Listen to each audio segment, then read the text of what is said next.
Olá, estamos iniciando mais um episódio do enegócio.rs e hoje vamos direto ao ponto.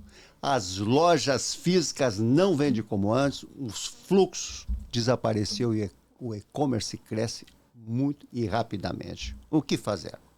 Pois hoje eu tenho a grata satisfação de receber meus convidados, Emílio Strasburger, diretor da Bonneterie Tricot, uma marca de moda de varejo feminina, e Juliano Henneman, diretor ou CEO da SPR. Seja muito bem-vindo, Juliano. Seja muito bem-vindo, Emílio. Muito bem. Obrigado, Jorge, pelo convite. É uma satisfação estar aqui com vocês. O papo, originalmente, né, Jorge, era mais sobre varejo e a minha contribuição aqui vai ser falar sobre marca, né? Até porque a marca e a comunicação é grande responsável para que as pessoas cheguem no varejo, seja ele físico ou mesmo um e-commerce. Então, vamos lá, eu acho que o bate-papo vai ser realmente espetacular. Bom, eu de cara já vou fazer uma pergunta, porque tu já entra falando do que exatamente a gente pode colocar. Gestão de marca, porque aí eu deixo a bola picando para que o Emílio consiga, então, fazer ela jogar. Juliano, gestão de marca. O que ela impacta num qualquer tipo de negócio? Boa pergunta, Jorge. A gestão de marca, ela impacta na disponibilidade mental do negócio. E é só pensar um pouquinho o que é disponibilidade mental, né? As pessoas terem aquela marca presente na cabeça quando eventualmente elas estiverem interessadas naquela categoria de produto ou serviço. E durante muito tempo se falava muito pouco disso, né? Se cuidava e se prestava mais atenção na disponibilidade física, né? Ter o produto à venda, tanto no físico como no digital. No entanto, se a marca não está na cabeça do consumidor, de nada adianta. Eu faço um link aqui com algo muito interessante que a gente vivenciou na SPR durante muitos anos. Durante 14 anos a gente foi agência da FENAC. A FENAC, nos últimos anos, teve um evento proprietário chamado Feira da Loucura por Sapatos. E eu digo que aquilo ali era um experimento de gestão de marca, um experimento social. Por que eu digo isso, Jorge? Porque a gente chegava lá na FENAC num horário de pico. Todas as lojas que estavam lá, né, tinham a mesma premissa, trazer ofertas, né? Porque é um grande outlet de calçados. Todas as lojas estavam com público, só que as grandes marcas estavam lotadas. Em outros horários que não eram de pico, a gente chegava lá e as grandes marcas tinha gente vendendo, estavam tracionando negócios. E as pequenas marcas estavam vazias, nem sequer uma mosquinha lá dentro. Para mim, isso é a comprovação que a grande marca, mesmo num cenário controlado, né, que é grande, dentro de um grande evento, com muitas pessoas chegando lá, as que estavam na cabeça das pessoas estavam sendo desejadas, estavam sendo muito buscadas, e, por outro lado, as que não estavam vazias. Então, a gestão de marca ela impacta diretamente nos negócios do varejo e de todos os produtos e serviços. Emílio, tu lembra quando eu conversei contigo porque tu fizeste uma live falando sobre lojas de shopping? Tu tá desde 1987 a Bonneterie, né? Ela já foi fundada. Então, se tu falava sobre lojas em shopping, que a marca de vocês é muito forte em shopping, e tu dizia, olha, baixou o fluxo, as coisas mudaram. E aí eu quero também te perguntar, já pegando o gancho do próprio Juliano, se tá difícil, e aí ele vem de encontro que ele disse, da loucura de sapato, tu imagina numa loja de shopping, que tem menos gente, mas as lojas com marca, elas continuam fazendo movimento? Então, foi muito boa, eu acho que essa pergunta, a questão da marca, né? O que eu acredito, assim, hoje, muitos shoppings, você está abrindo mão do resultado. Tem shopping hoje que está tão caro entrar no shopping, por exemplo, em São Paulo, você pega, né, determinados shoppings, que as marcas estão, acho, optando de estarem nesses locais, não tanto para ter um resultado financeiro, mas muito mais pelo branding, por estar na vitrine, né? Então, alguns shoppings, os shoppings mais vendedores e mais badalados aí, realmente, que são os shoppings que normalmente não tem lojas vazias, né, que não tem vacância. São shoppings mais disputados, eles se tornaram tão caros que eventualmente você abre mão até de ter um resultado financeiro naquela operação específica para ter uma valorização da tua marca.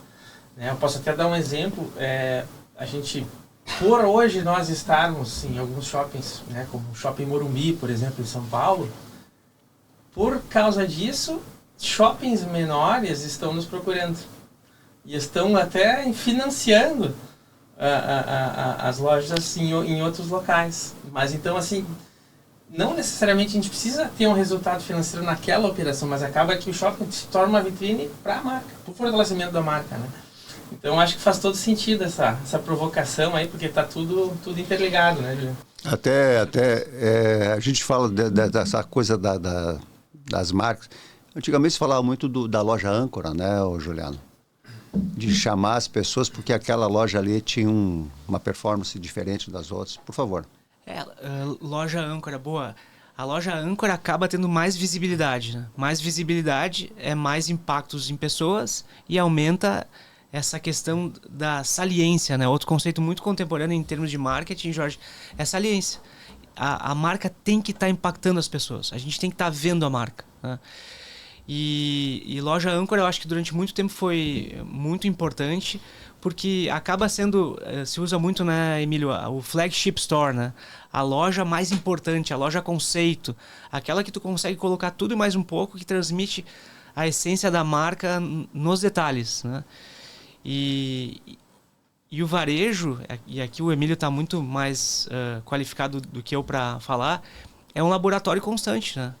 A gente consegue ver na hora tudo o que acontece com o consumidor. Independente da gente ter um resultado ou não, né, Emílio? Tu tá vendo a coisa acontecer, né? Então, sem dúvida nenhuma, o conceito de loja âncora, o flagship store, acaba sendo esse laboratório com toda a potência que ele pode ser. Pois é, inclusive, tu também estava dizendo, naquela tua live, tu comentaste, né, de que tem muitas lojas que hoje estão financiando realmente para o cara se instalar lá dentro da maneira que era tão disputado em épocas passadas, né? E hoje o que está mudando aí? As pessoas estão deixando de gostar de ir no shopping? O que está acontecendo? Pois é. Só falando ainda sobre lojas âncoras, eu sim. acho que ainda é um conceito super utilizado, principalmente pelos operadores dos shoppings, né? No sentido de que tem operações que para eles é interessante ter essa operação e não precisam ter resultado com ela também, né? Então, por exemplo, se pegar uma loja Zara hoje, que é uma loja enorme, que ela traz um público que vai ir ao shopping por causa da Zara.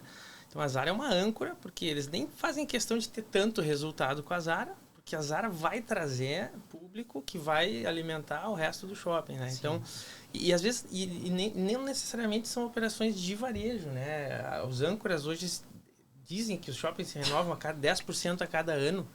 É a obrigação deles, justamente porque o mercado evolui. Então, se nós for pensar, 20 anos atrás não tinha loja de celular no shopping, sei lá, 25 anos. E quantas lojas de CD que tinha, né? Então, eles foram aos poucos fechando essas lojas e renovando, abrindo lojas conforme o mercado vai mudando, né?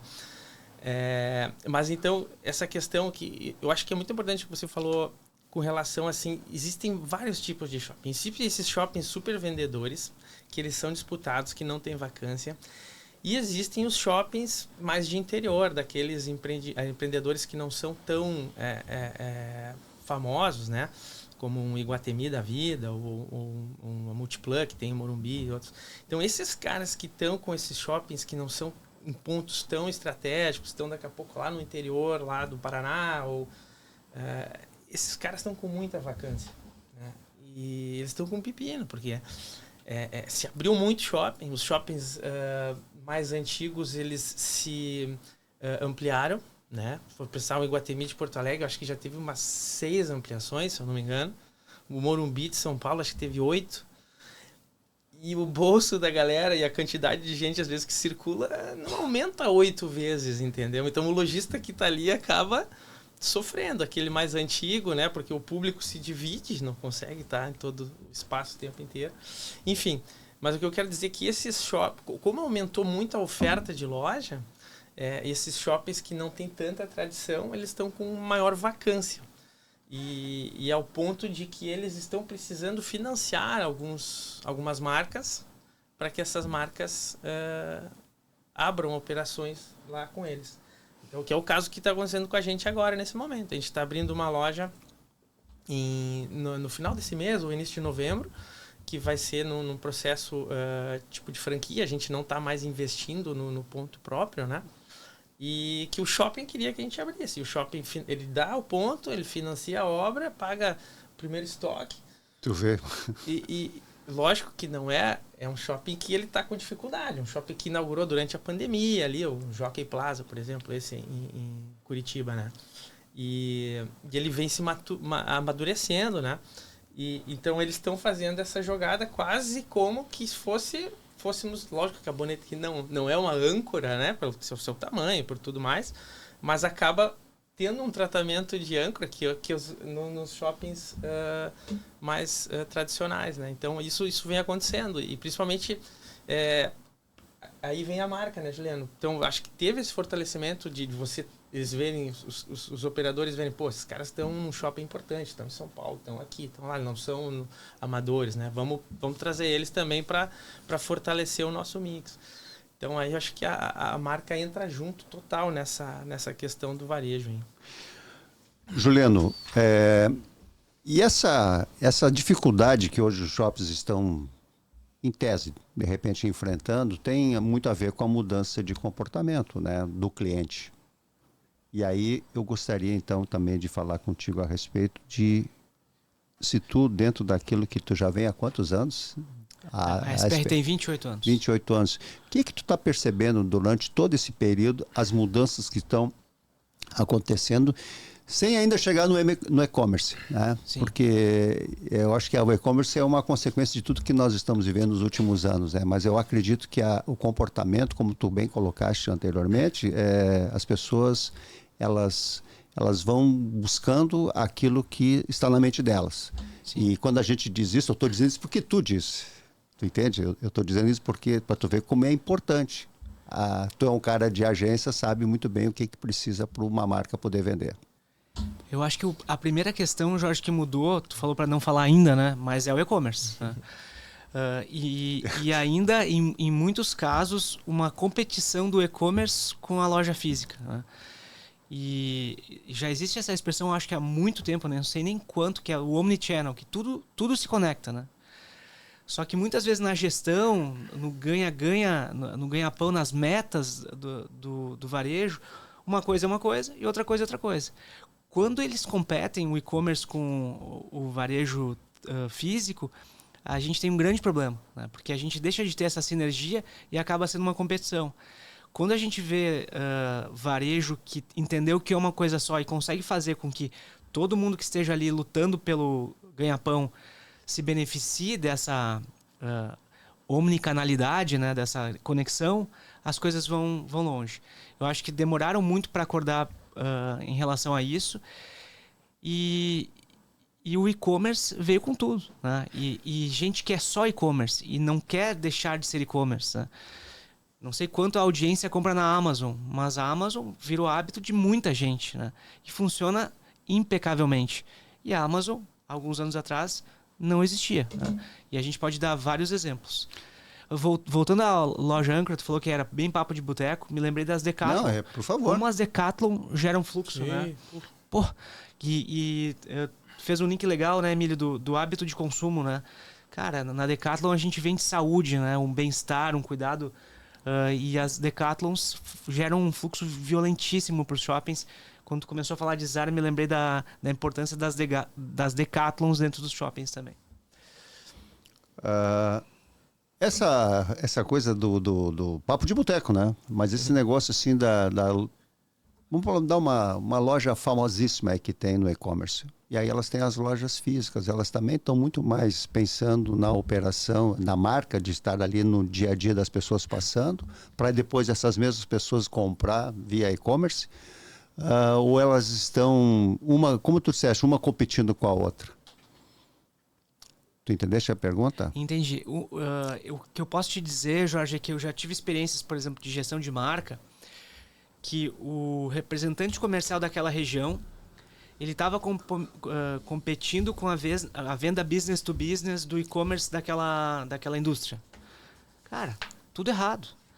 O cara tem que fazer um trabalho independente se a receita vai entrar via e-commerce ou via ele. Porque daí um começa a boicotar o outro, né? É mais difícil de operar isso, é mais complexo de fazer com que os pilas cheguem nos dois. Talvez vai ter que ter uma nova composição de remuneração. Mas esse é um exemplo, Jorge. Não sei se tu entendeu a minha analogia. Eu sou representante do Rio Grande do Sul, tá? De uma marca X. E eles abrem um e-commerce que vai vender também para os lojistas. O representante vende para os lojistas, né? Muito bem. Só que um compete com o outro.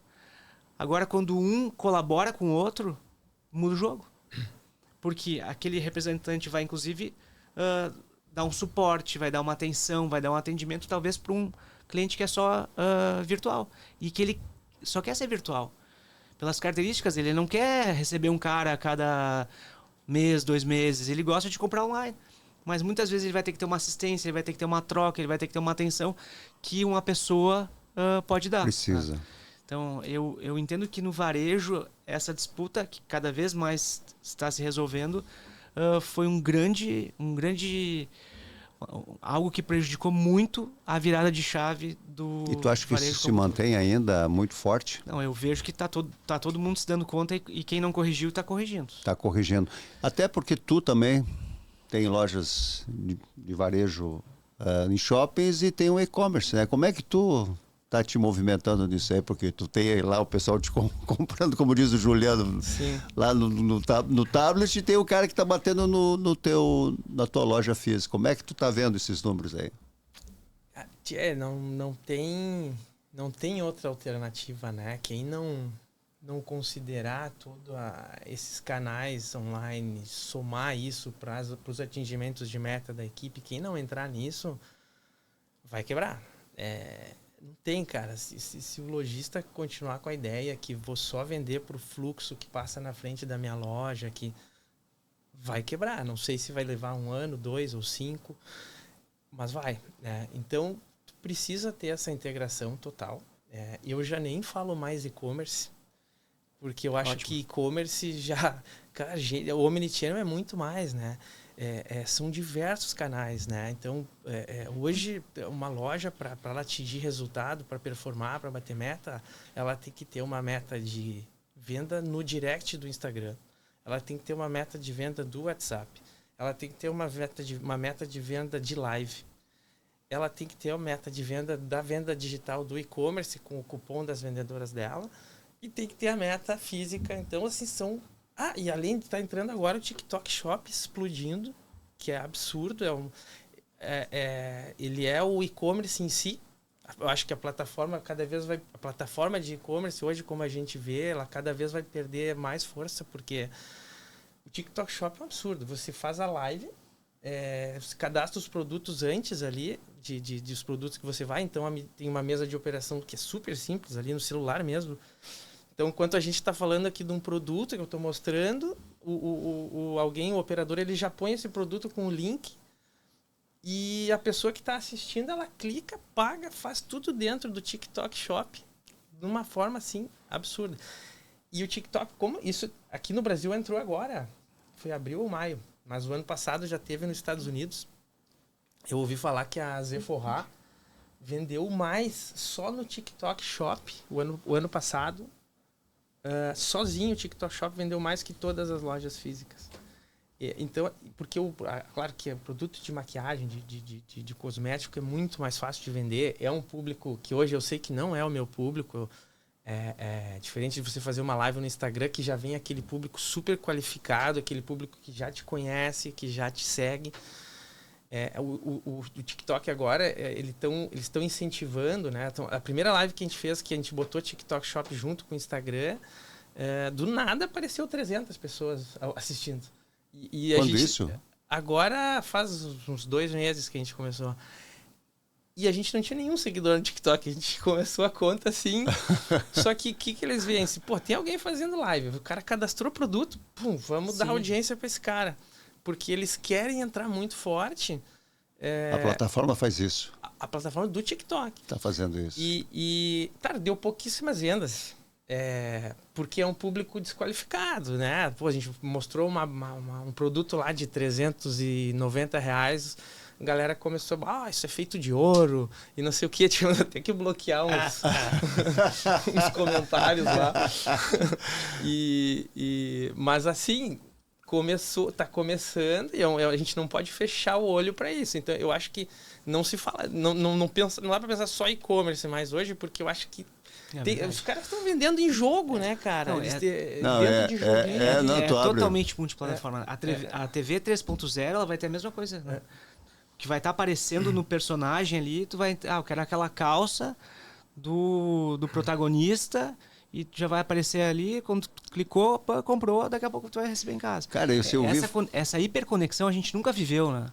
A gente está vivendo isso na potência máxima. Voltando, gostei do que o Emily falou. Além do Omnichannel, é o multiplataformas, né?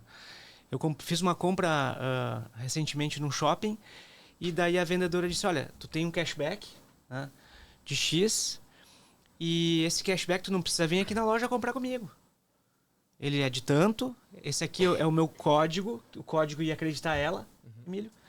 Tu tem o meu código aqui. Estão se comunicando, então. Cara, ela tá ganhando, ela abriu aquele cliente, ela tá ganhando onde acontecer aquela compra. E ela vem falar comigo no WhatsApp, olha, daqui 10 dias teu cashback vai expirar. Um dia depois, tu ainda tem uma alternativa, esse cashback pode virar um cupom. Cara, ela não me perde mais, né? E não importa onde é que eu estiver, em que plataforma eu estiver, daqui a pouco eu vou estar sendo... Mas, Juliano... Tu que é um cara de marketing, como é que tu consegue dormir, cara, sabendo que o negócio é tão rápido, tão dinâmico para tu criar possibilidades de fazer a coisa acontecer? Jorge, é a coisa mais louca, né? 28 anos de agência, né? Eu comecei esse negócio quando tinha 4 grandes meios de comunicação, né? Que é o jornal, a TV, a revista e o OH, né? O outdoor, o out of home. E a gente fazia comunicação para esses 4 meios. E nenhum desses meios gerava interação, né? Hoje, são milhares de canais, de plataformas.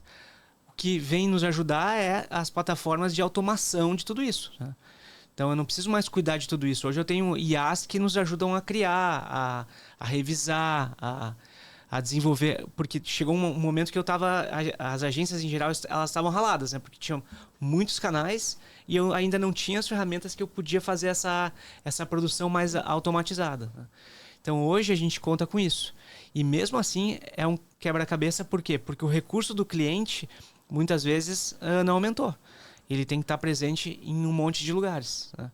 Esse é um dos grandes desafios. Inclusive, esse exemplo que tu colocaste dos 4 formas de se comunicar, era simplesmente o fornecedor querendo vender o produto dele, não querendo ouvir ele nem tinha como ouvir, não tinha, né? Então, tu vê como as coisas mudaram. Era uma comunicação de uma via. De uma via só. E assim mesmo... E olha como mudou, porque essa experiência que tu estás tendo, e com certeza ele deve fazer também para os clientes dele, cara, tu entrou num negócio ali... O atendimento está muito qualificado. As pessoas não chegam mais chutando o balde, né? Elas vêm com um jeito e te conduzem para tudo. Daqui a um pouco, tu dizer, eu vou comprar desse fornecedor e tal, porque o trabalho está sendo muito legal. E precisa ter preparo também, né? Sim, muito, né?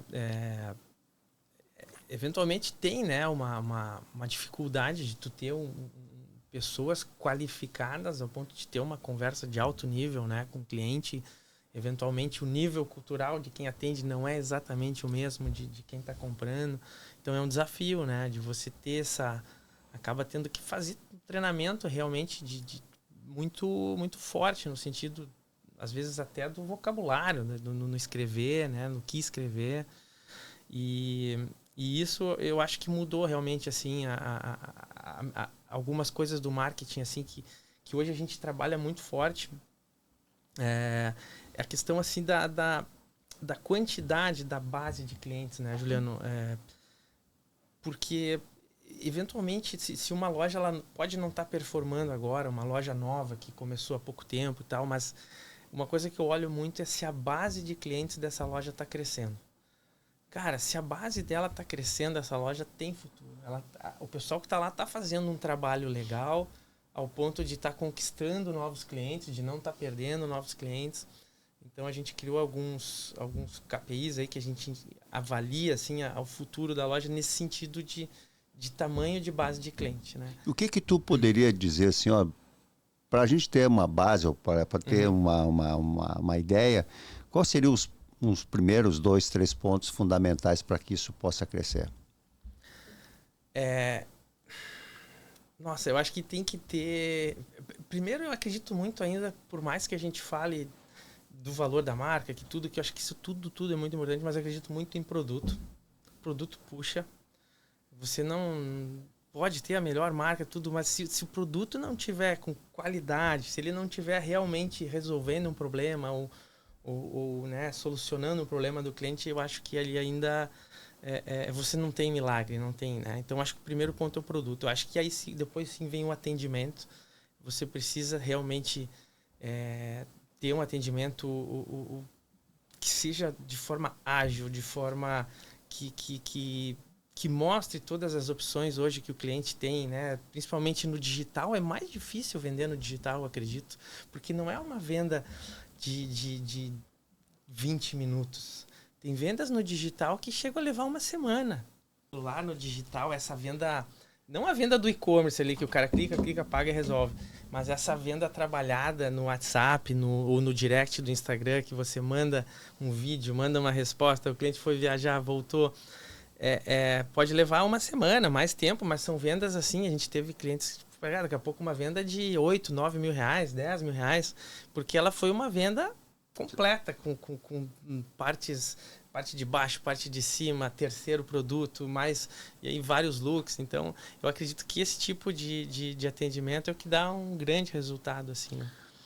Juliano, tu falaste que tem que ter essa sinergia entre loja física e digitalização, né? Precisa. Aí eu te pergunto, uma loja digital, ele pode influenciar a decisão de compra para que essa decisão de compra seja numa loja física? Muito, Jorge. Porque muito da pesquisa pode acontecer no digital. Né? Que foi mais ou menos a história que o Emílio contou há pouco. E daí aquela confirmação, aquela venda final, a pessoa vai para a loja. Eu lembro da época, não sei se tu lembra, que o Brasil tinha 4 montadoras de automóveis. Nossa.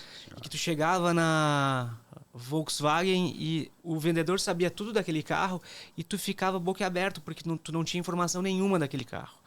Hoje, a morada do demônio dos vendedores de automóvel é que eles têm muitos modelos para vender e o consumidor que chegou naquela loja, ele sabe tudo daquele modelo que ele está interessado porque ele já viu 10 reviews no YouTube que falam daquele modelo. Ele sabe comparativos, ele sabe tudo. Coisa que um vendedor, porque ele tem 20 modelos para vender, ele não consegue fazer. Claro, os super dedicados conseguem. Então, o jogo mudou. Então, muito da jornada de compra, ela acontece no digital e finaliza no físico. Porque o físico tem a vendedora da Bonneterie, que ela vai abrir um sorriso, ela vai estender a mão. Isso é insuperável, né? Faça o que quiser a IA, mas o contato humano é o mais importante. O sorriso daquela vendedora, daquela loja que eu comprei, ganhei o cashback, cara, ela foi muito simpática. Se um dia eu comprar de novo, eu vou comprar dela. Né? Eu vou até te indicar como uma vendedora aí, Emílio. Opa! Mas é sobre isso, né? A gente precisa dessa atenção. Os humanos precisam dessa troca, né? Outra coisa que eu acho legal dizer, venda business to business. Venda business to business, cara, que loucura. No outro lado, é um comprador. É um comprador que tem seus anseios, tem dor de barriga, tem um filho com conta para pagar, né? O filho está indo mal no colégio, as contas estão se empilhando. Ele é uma pessoa, ele vai ser julgado se aquela compra dele dentro da empresa não for bem feita. E daí vem de novo a marca, que eu considero e aqui a gente é um grande debate, né? Eu considero, sem dúvida nenhuma, a questão mais importante. Porque numa compra business to business, por exemplo, tá? De computadores por uma grande empresa. Se o cara comprou uma grande marca, que não vou citar nomes, ele não vai ser julgado. Mas se ele comprou uma marca entrante e deu um problema, os caras vão acabar com ele. Essa é a diferença, né? Eu vejo cada vez mais a questão do produto, das tendências se aproximando. A grande marca, ela vai conseguir gerar esse escudo, essa proteção. Vocês não conseguem ver, mas o Emílio está calçando um Adidas Stan Smith.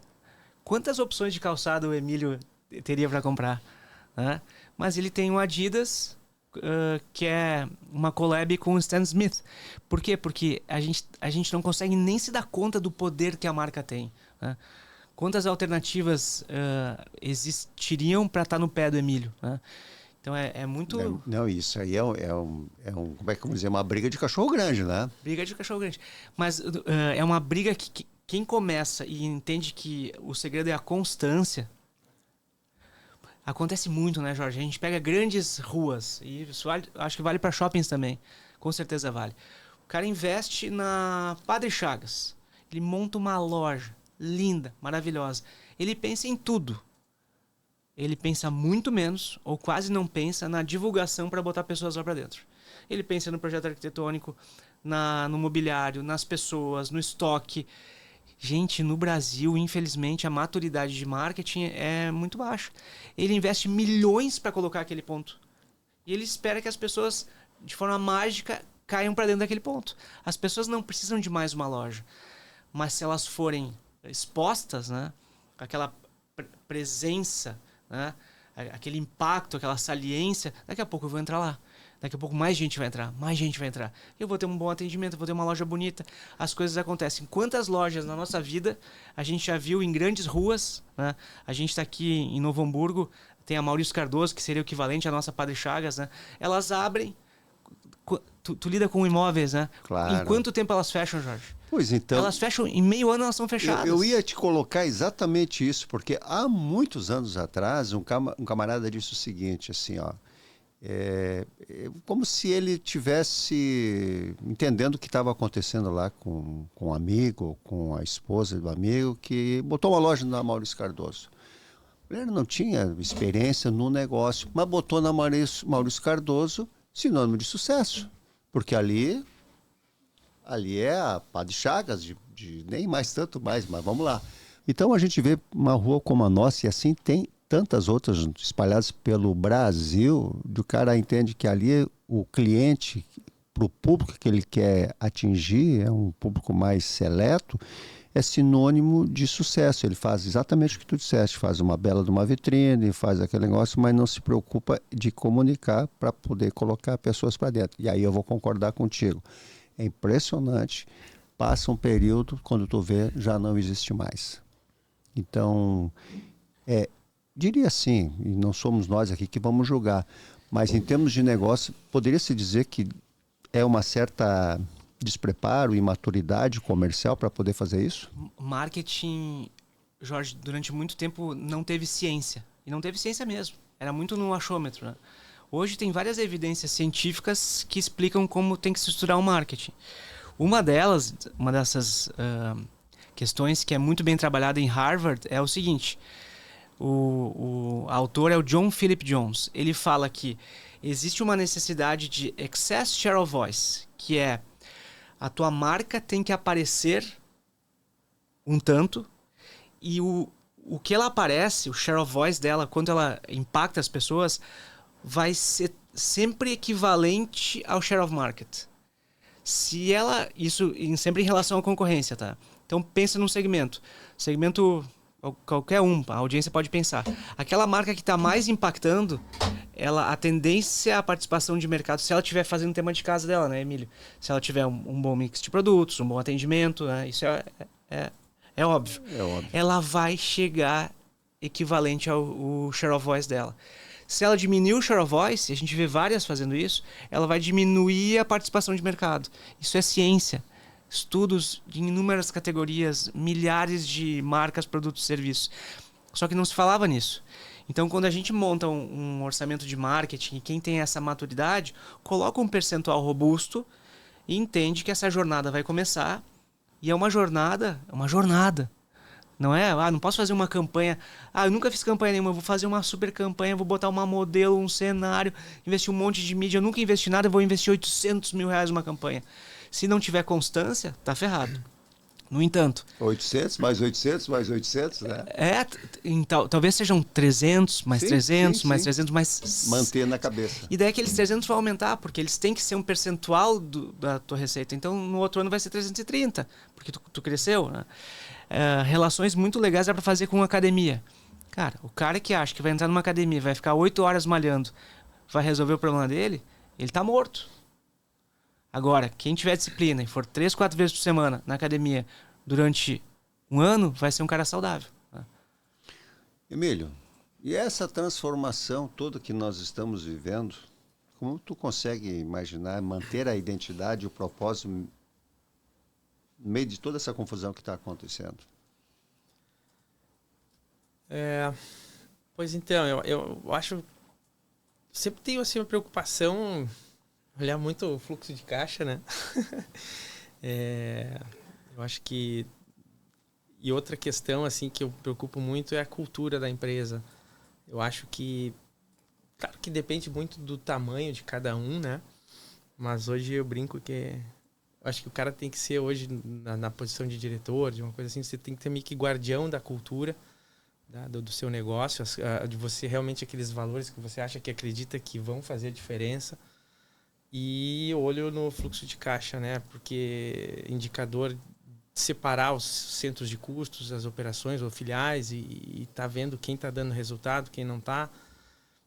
Então, acho que a gente está num momento que a gente realmente está reestruturando um pouco. Por exemplo, a gente fechou uma loja agora no Shopping Praia de Belas, porque vinha já de operações ruins, o shopping não quis negociar contrato, teve a enchente ali, que piorou mais ainda o shopping, né?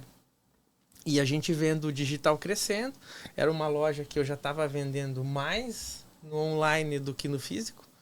Então, digamos, daquela loja ali, de 100, vamos dizer que a loja vendeu de 100 mil, 60 mil era WhatsApp, era cupom de vendedora no e-commerce, era Instagram. Então, assim, não tem sentido eu manter esse ponto, né? Então, fechamos aqui e tal. A gente está abrindo outras lojas agora no sistema de franquia. E esse cliente vai migrar ou para outra loja ali do Barra Shopping, ou para o Moinhos, Iguatemi, ou ele vai acabar indo no digital. Então, acho que você tem que estar muito atento a todos os canais, né? Hoje, todos os movimentos de investimento que a gente vem fazendo, ou é na indústria para produção, ou é para o digital. Então, a gente está fazendo realmente... Porque eu não acredito que o digital vem crescendo, para a gente, vem crescendo 50% ao ano, 60% eventualmente.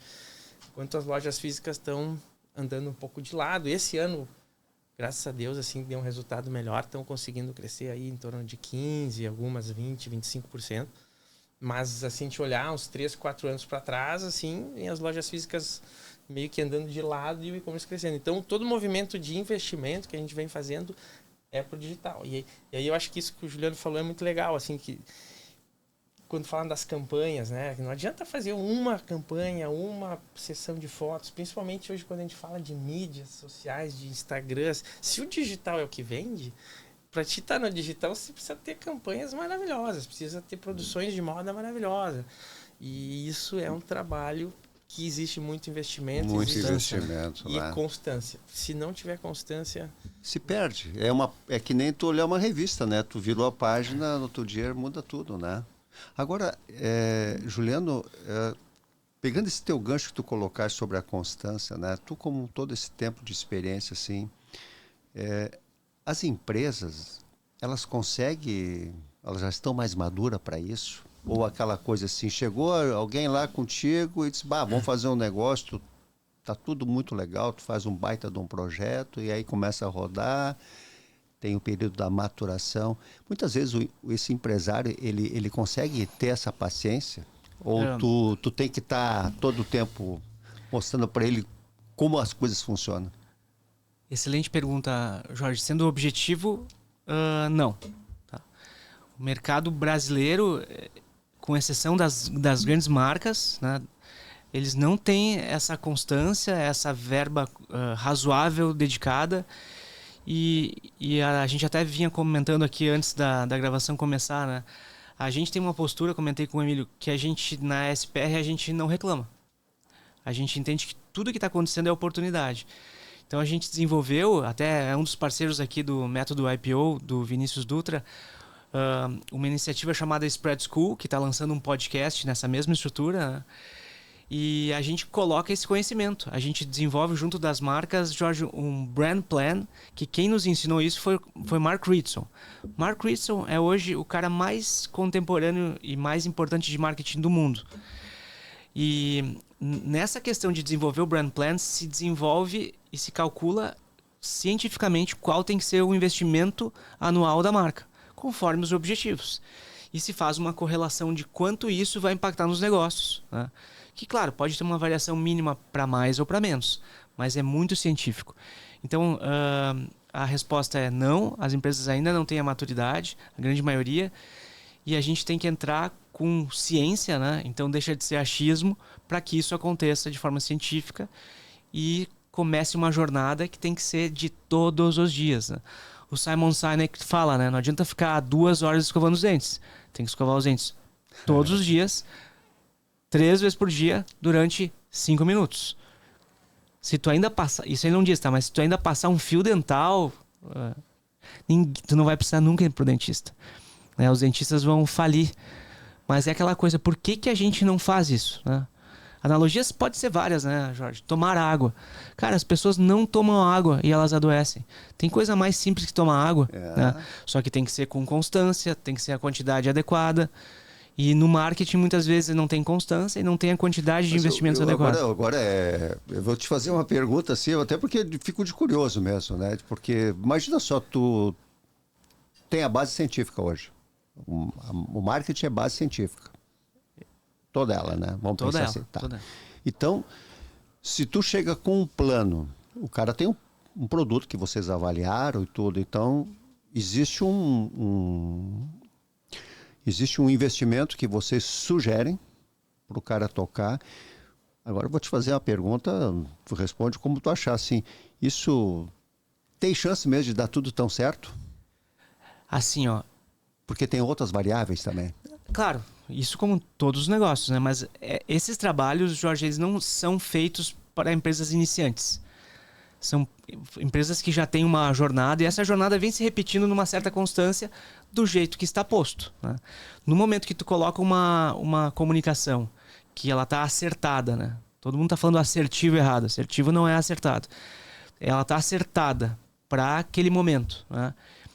E tu vai impactar mais pessoas vão considerar aquele produto ou serviço, aqueles produtos ou serviços, mais pessoas seguindo as lógicas dos anos anteriores. É um funil que tem um resultado ali que varia muito pouco para mais ou para menos. Ele vai ver uma melhoria, porque mais gente está considerando a marca X, Y ou Z. Se o Emílio impactar mais pessoas com a Bonneterie, dentro de uma lógica que ele já comenta aqui que está muito adequada, ele vai vender mais. Porque senão as marcas concorrentes dele, daí tem o share of voice, né? As marcas concorrentes dele, que ele tem concorrentes, né? Todo mundo tem, né? As marcas começam a impactar mais. E daqui a pouco uma marca que está entrante, ela pode, começar a sobressair. E ele tem uma vantagem, porque ele tem um histórico. Ele tem anos, ele tem coleções lindas, ele tem equipes que se relacionam com o consumidor. Então, daí vira ciência. O que é difícil de fazer, Jorge, é quando tu está começando o negócio. Porque eu não tenho histórico. Quando eu tenho histórico, eu sei quanto eu consigo impactar positivamente naquele histórico. Tu conhece o pai dele, o William, né? Conheço. Cara, ele uma vez me contou, lá atrás, porque eu sei da história, primeira máquina de tricô no quarto dele. Ele ia dormir, vai lá e ia negócio. Certo, Emílio? Verdade. O pai dele ia rezar com a máquina. De tão importante que era. Mas olha, é uma história muito bonita. Eu conheço, é uma história muito bonita. Até porque, quando ele me disse, eu estava visitando a empresa, quando ele me falou, isso faz uns 4 anos, que ele pegava, olha só, o cara para 30 anos, sei lá, botava fotógrafo, modelos, botavam no avião e ia viajar para ir não sei aonde para fazer as fotos, para fazer o material, o catálogo. É isso, é? Ele comentou isso comigo, tu confirma agora para mim. O pai, sim.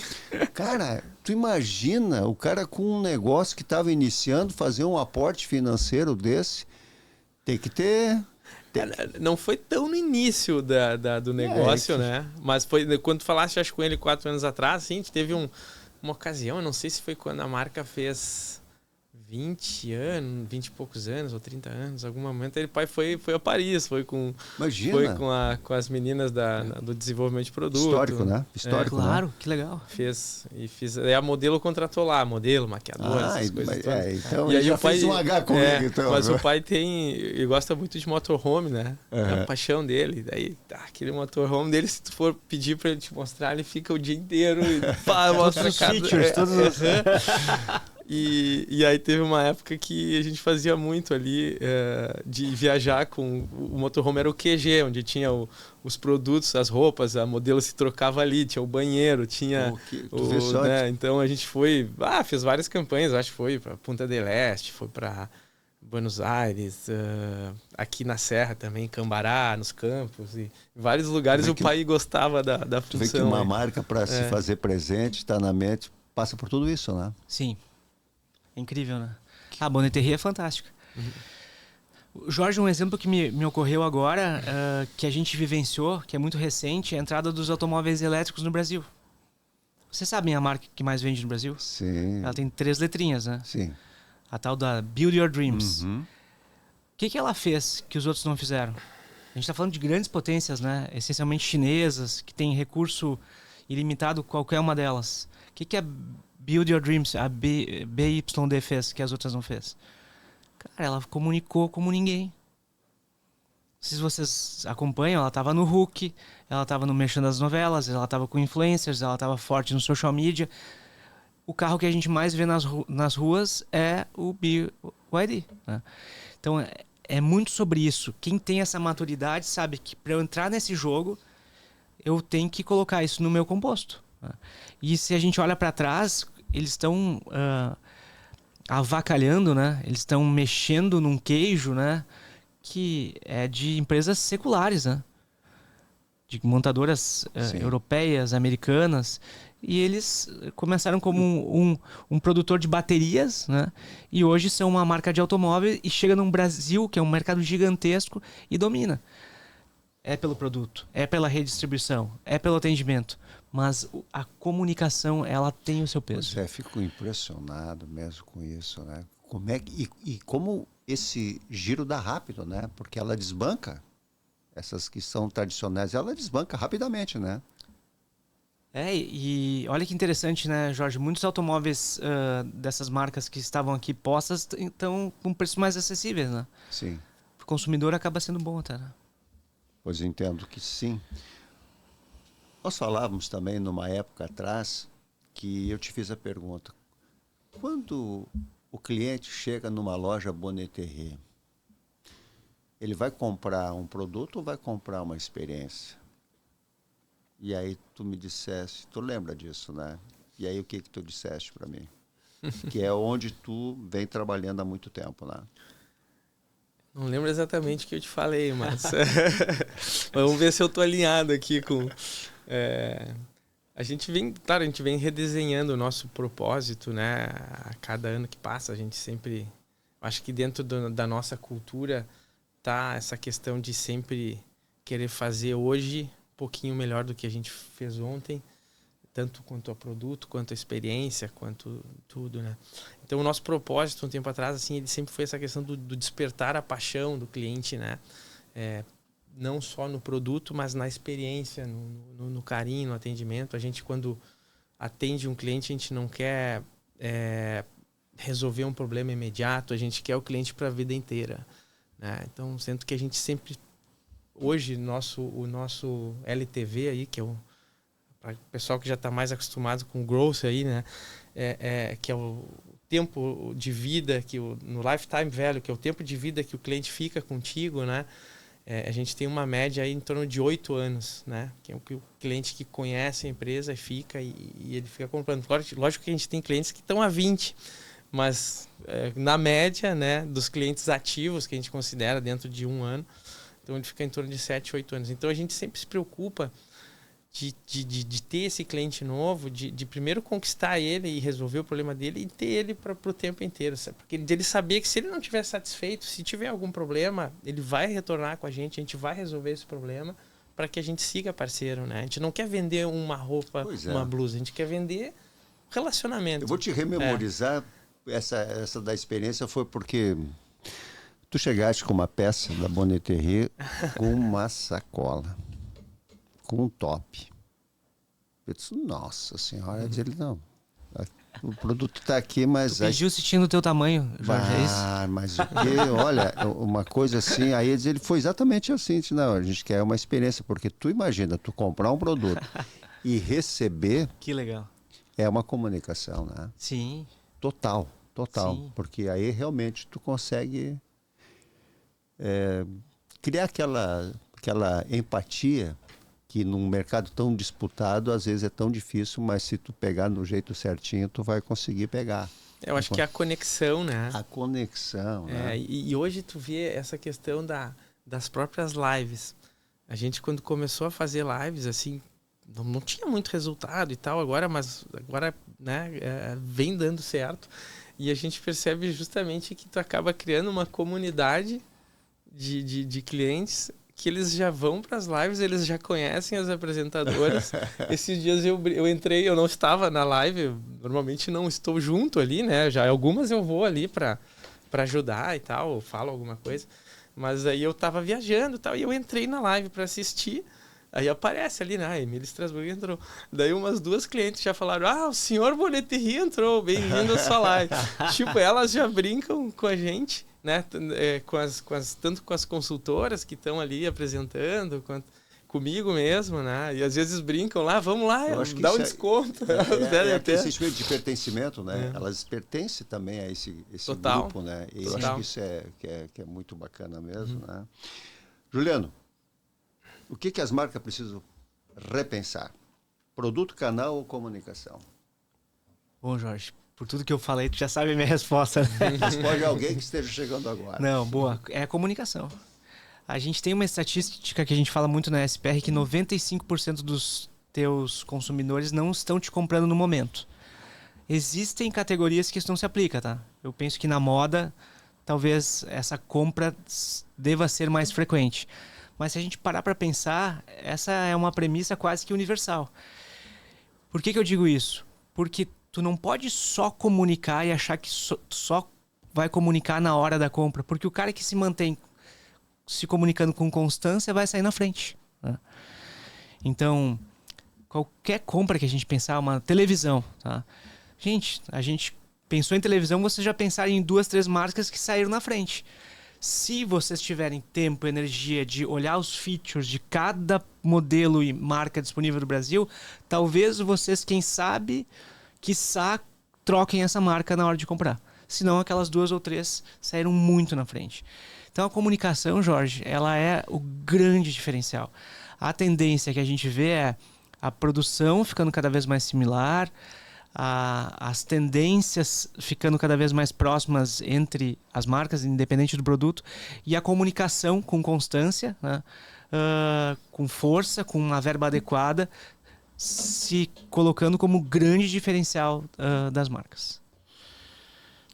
Tu viu que tu tá agora com compromisso, hein? Tu tá vendendo mais agora no e-commerce, no digital, né? Tu vai ter que botar um dinheirinho mesmo, assim, se comunicar bem, né? Mas não, tu tem um produto... A Bonneterie já faz isso. Ele faz isso, mas ele também tem... É aí que muda completamente quando o cara tem um produto, né? Fica mais fácil, né? E a gente vê quando o cara faz uma coisa que gosta, porque foi o pai dele, a mãe dele que criaram, e até me lembro, as modas vinham das clientes chiques de Porto Alegre, iam lá e diziam, tu tem isso aqui, quem sabe tu faz isso aqui para mim, assim que começou mesmo. Tu acredita, tu sabia disso? Não. Eu cheguei a visitar a Bonneterie e fiquei encantado com a a tecnologia, aquele maquinário, a questão das tramas, já faz um tempo, tá? E vi ali que é tudo impecável, né? Aquela expressão, né, Jorge, indefectível. Tu olha ali e é perfeito, né? Mas para tu ver que uma marca sendo criada da maneira mais assim, ó, o pessoal ia lá, eles tinham um ponto físico, né? Uhum. As mulheres chiques de Porto Alegre chegavam lá na loja e traziam as revistas que traziam da Europa. Quem sabe faz isso aqui. E assim foi indo boca a boca, né? Começou, o pai e a mãe começaram fazendo somente produtos sob medidas. Eles não tinham nada de estoque, nem de matéria-prima. Nossa. O pai conta que conforme entrava um pedido, ele pegava, ia até o centro lá em Porto Alegre, comprava 1 quilo, 2 quilos de fio, conforme fosse o pedido. Imagina. Vinha, fabricava. E aí ele brinca que a taxa de conversão era 100%, né? Porque não é aquela coisa que o cliente vai, tô só olhando. Ele foi lá e fez uma encomenda, né? Eu acredito que até hoje, para começar um negócio de moda, de forma customizada, de uma forma assim, eu acho que daria super certo, né? E a gente mantém isso ainda no DNA, né? Aqueles clientes super antigos, aquele cliente VIP, ou eventualmente o cliente tá afim, ele, gostei muito desse produto, mas a gente faz eventualmente um tamanho especial, ou alguma modificação, alguma cor especial que a gente não tenha no momento no estoque, né? Então isso a gente manteve, né? De novo, Juliano, tu um cara de marketing, nós sempre que volta e meia a gente vai para um lado e para o outro, mas eu queria te perguntar, como equilibrar investimento físico, digital? Tu tem como avaliar isso, hein? A gente fala muito pouco sobre isso, Jorge, e a gente fala muito de equilibrar o de longo prazo com o de curto prazo. O mais institucional e o mais promocional. E existe uma dupla dinâmica aí na ciência da comunicação, que é o Les Binet e o Peter Field. Eles, em 2013, eles apresentaram um estudo que se chama The Long and the Short. Olha que loucura. O institucional e o promocional. E eles afirmam categoricamente, né, e eles estão dentro do IPA, que é o Instituto de Praticantes de Advertising, que hoje é um instituto de ciência da comunicação em Londres. Eles afirmam que, com pouquíssimas variações, a proporção ideal é 6:4. 60% mais institucional, que gera desejo, e 40% mais promocional, que é o produto, o feature, as características, o preço, a condição. Com essa proporção, que muita gente diz, não, tem mais promocional, digital. Isso pode ser em qualquer canal, né? A marca apresentando aquela parte de desejo, de conceito, que encanta, e 6 posts de uma coisa, 4 posts de outra. Tô falando posts, mas pode ser qualquer coisa. Sim. Quando a gente tem verba, a gente sugere 60% da verba no desejo, no institucional, e 40% nessa questão mais promocional. Isso funciona que nem um reloginho. E daí, tanto faz, né? Pode ser no YouTube, pode ser num outdoor, um outdoor gigante, pode ser uma ferramenta maravilhosa para uma marca. Dependendo do segmento, anunciar no aeroporto pode ser fantástico, né? Então, depende da característica de cada negócio. Mas sempre tem um fim mais institucional ou um fim mais comercial de performance de venda. Isso é o pilar de vocês dentro da SPR quando estão trabalhando uma ideia. A nossa orientação é sempre 60-40, sempre 60-40. Com pequenas variações dependendo do segmento. Emílio, tu me permite eu fazer uma consulta rápida com o Juliano? E eu acho que eu vou fazer isso para mim e vou fazer para ti que está do outro lado também. Isso funciona também para o mercado imobiliário, hein? Funciona. Olha, que eu vou te dizer, porque estou falando do mercado imobiliário, mas a gente pode falar de todos os mercados. Quando existe uma oscilação tão grande do público, desejo, é muito difícil. Eu fiz isso assim só para a gente sair um pouquinho fora, mas falando da ciência e tudo. Aí eu te fiz essa pergunta, se no mercado imobiliário... Para pensar, Jorge, quando a gente vê aquela casa encantadora, né, aquele conceito, aquela foto bem tirada, a gente está encantando, né? Ah, e tem aquele discurso, tem 3 banheiros, tem não sei o quê, Esse paguem tantas vezes. É, isso aí. Né? É a última unidade nesse prédio, isso é o promocional. Tem que ter também, né? Mas as pessoas, elas se movem cada vez mais pelo encanto. Né? Na moda é muito assim, né, Emílio? Aquela mulher não precisa daquela blusa mais, né? Ela tem várias blusas no guarda-roupa dela, né? Mas ela tá encantada. Ela não consegue nem justificar por que ela tá comprando aquela blusa nova da Bonneterie, né? Mas ela tá encantada por aquilo. Que isso é uma coisa... Quando chega nesse estágio, eu acho que é tudo de bom mesmo, né? Eu acredito que... Quando dá certo a coleção, né? Agora, quando troca a coleção, é um frio Mas isso na aí barriga. também acontece? Isso também acontece com toda essa tua experiência aí? Agora mesmo a gente teve um inverno que foi... apesar de concordo 100% que a mulher compra muito no impulso, de achar aquilo lindo, maravilhoso, de como ela vai se ver, né, naquele produto. Mas ainda assim, quando faz frio, quando faz toda a linha de produtos básicos, ainda ajuda bastante, né, no resultado, na venda. Mas então a gente vem de uma troca de coleção, e a troca de coleção sempre é um frio na barriga, porque apesar de todo o desenvolvimento, pesquisa, você sempre precisa ver o resultado, o cliente precisa gostar daquela coleção. E agora a gente até entrou com uma linha que não é exclusivamente no tricô, com produtos em 100% tecido de linho, né? E aí no início ali estava um pouquinho difícil a venda, nossa, já dá um embrulho no estômago ali, né? Porque se vai dar resultado, não vai. Mas está sendo super bem aceita a coleção agora, já estou mais tranquilo. Porque tu chega a fazer uma pesquisa, tu faz uma pesquisa para lançar essa coleção, porque se deu certo, a comunicação fica fácil de fazer, ela rodar, né? Se não está acertando no produto, também fica difícil a comunicação, né, Juliano? É, com certeza. É. Mas eu entendo de que de tudo que nós estamos conversando, para mim é uma satisfação porque nós estamos tendo 2 grandes experiências. Tu como cara de varejo, de loja, de experiência, o Juliano também, cara conhecidíssimo pela empresa SPR. Então é muito bom a gente poder criar esses movimentos assim para quem está assistindo, muitas vezes não sabe para que lado vai, ou se vai para um lado ou vai para outro, a gente poder então dar essa contribuição. Eu ia pedir para ti, Emílio, se tu pudesse, uma frase, um conselho para alguém que tenha uma loja física e que está pensando, ou seja, já não está indo para o digital. E também uma dica. E depois, na sequência, eu vou fazer isso contigo também. Pode ser? Pode, claro. Por favor. Vamos lá. Eu percebo, assim, que muita gente quer entrar no digital e acha que precisa de uma super ferramenta de CRM, de uma super ferramenta, de uma plataforma de lives ou uma plataforma de e-commerce. E na real, eu acho que a gente consegue entrar de uma forma super econômica que temos hoje nas plataformas, nas mídias sociais, no próprio Instagram, no Face, no YouTube.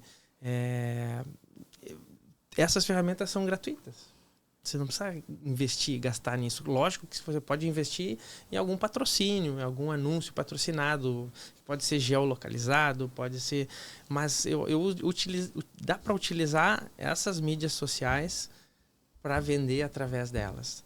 E a partir do momento que você já tem um fluxo, você já tem uma produção de moda, você já tem conteúdo, aí sim começar a pensar em ampliar para ferramentas de investir em ferramentas que muitas vezes são caras, né? E você não consegue trazer um retorno imediato. Então, acho que cada momento da digitalização, ela exige um investimento diferente. Então, acho que o cara que tem uma loja, cara, vai no Instagram. Teu Instagram tem que vender 30% do teu faturamento tem que ser do direct do Instagram e do WhatsApp, por exemplo, entendeu? Eu acho que isso seria a dica aí. Tu concorda? Eu gosto dessa tese aí, porque ela vai ao encontro do fazer, né? Emílio, tem que fazer, sabe? Daqui a pouco vai justificar ter uma plataforma um pouco mais sofisticada, uma ferramenta que se paga, mas se tu não começou, né, quando tu não começou aquela jornada, aquela plataforma mais sofisticada até vai te atrapalhar, né? Eu concordo mesmo.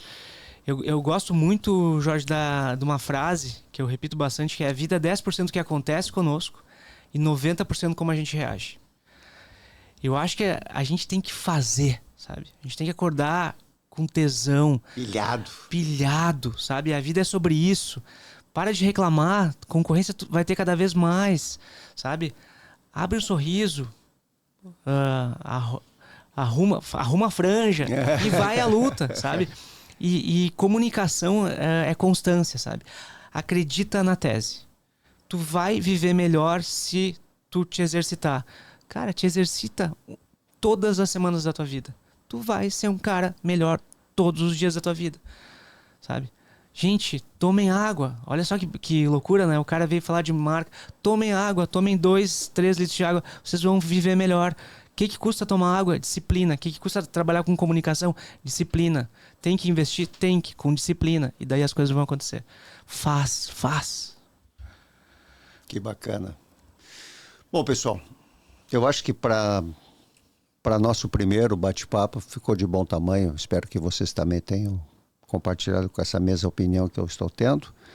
E pedir então, já que o Juliano iniciou, que tu, Emílio, fizesse as tuas considerações finais e também aproveito, antes de qualquer coisa, te agradecer muito por tu ter tirado o tempo, parceiro aqui do programa.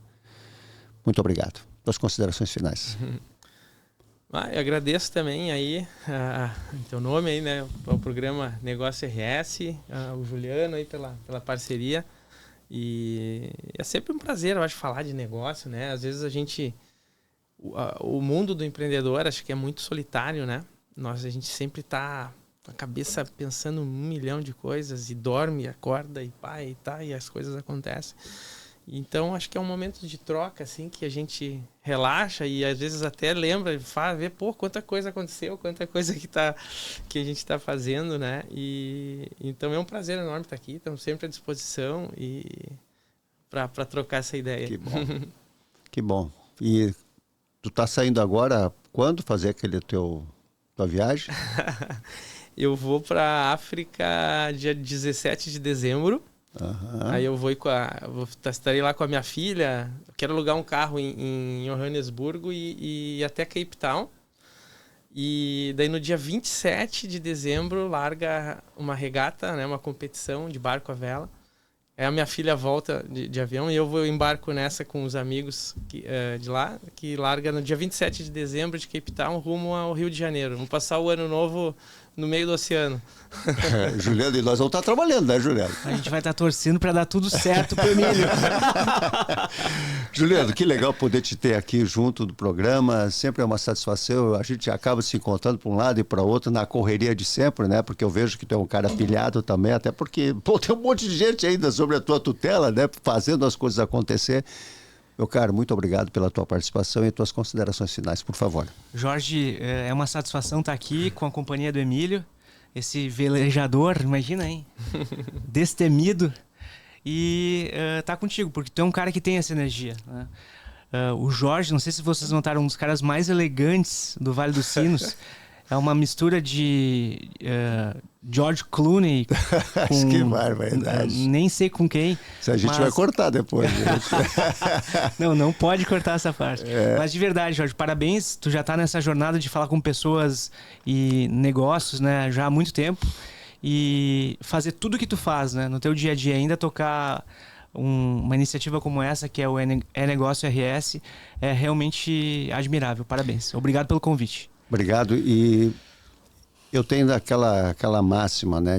Se eu puder fazer alguma coisinha para todos ganharem, eu vou estar ganhando junto. Portanto, estamos juntos. Pessoal, o papo foi excepcional. Vocês viram que a gente pôde mais de 1 hora conversar, colocar tantas coisas. Essas duas feras aqui teriam tanta coisa para falar. Inclusive, SPR e Bonete Rio. Sigam no Instagram para vocês verem o que esses caras fazem, que é muito bacana. E não teria nenhuma razão de nós estarmos aqui falando sobre essas experiências se não tivesse vocês aí do outro lado.